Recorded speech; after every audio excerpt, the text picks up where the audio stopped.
Bien, voyons maintenant comment changer la valeur d'une variable déjà existante. Je vous ai dit tout à l'heure que l'intérêt de la variable, c'est justement qu'elle n'était pas figée. On peut la faire changer, varier lors de l'exécution du programme. C'est-à-dire que par défaut ici, elle est égale à 19, mais on pourrait très bien lui donner une autre valeur plus bas. Par exemple ici, je peux dire que l'âge est maintenant égal à 25. Donc ce que je viens de faire, c'est que comme la variable âge est déjà existante, ça va venir écraser cette valeur avec la nouvelle qui est 25. Donc si ici je fais un print de l'âge, j'exécute. Au tout début l'âge c'est 19, ensuite je change la valeur de âge avec 25 et je l'affiche et on peut voir qu'elle s'est bien actualisée.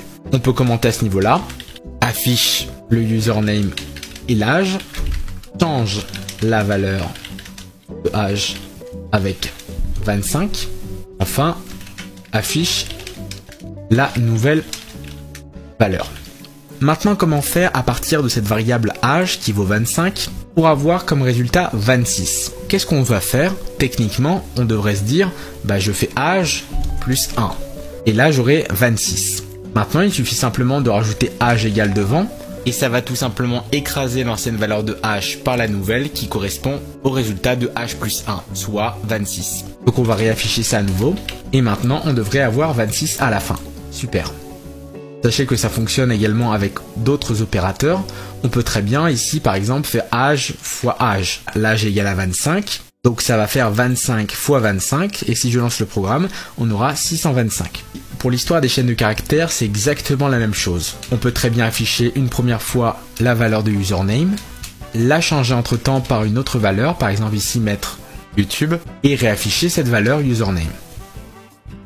Et voilà le résultat. On avait d'abord Graven et ensuite la valeur est changée par YouTube et ça l'affiche. On va enlever un petit peu les prints qu'on a fait pour repartir sur des bonnes bases.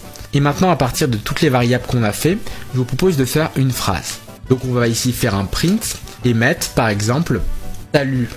Ici on va mettre le pseudonyme de la personne. Donc on va tout simplement rajouter ici un plus qui va permettre d'injecter la valeur de username. Donc ça va mettre ici salut et la dernière valeur c'est YouTube, donc salut YouTube.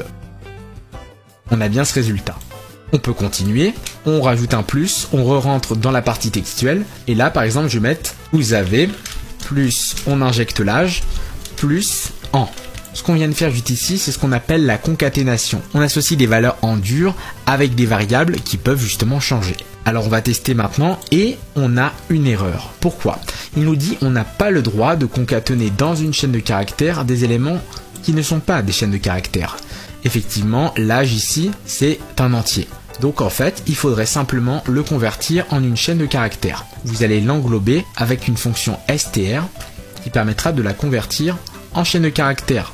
Donc je lance et là, on n'a plus cette erreur. Salut YouTube, vous avez 625 ans. Donc ça fonctionne parfaitement.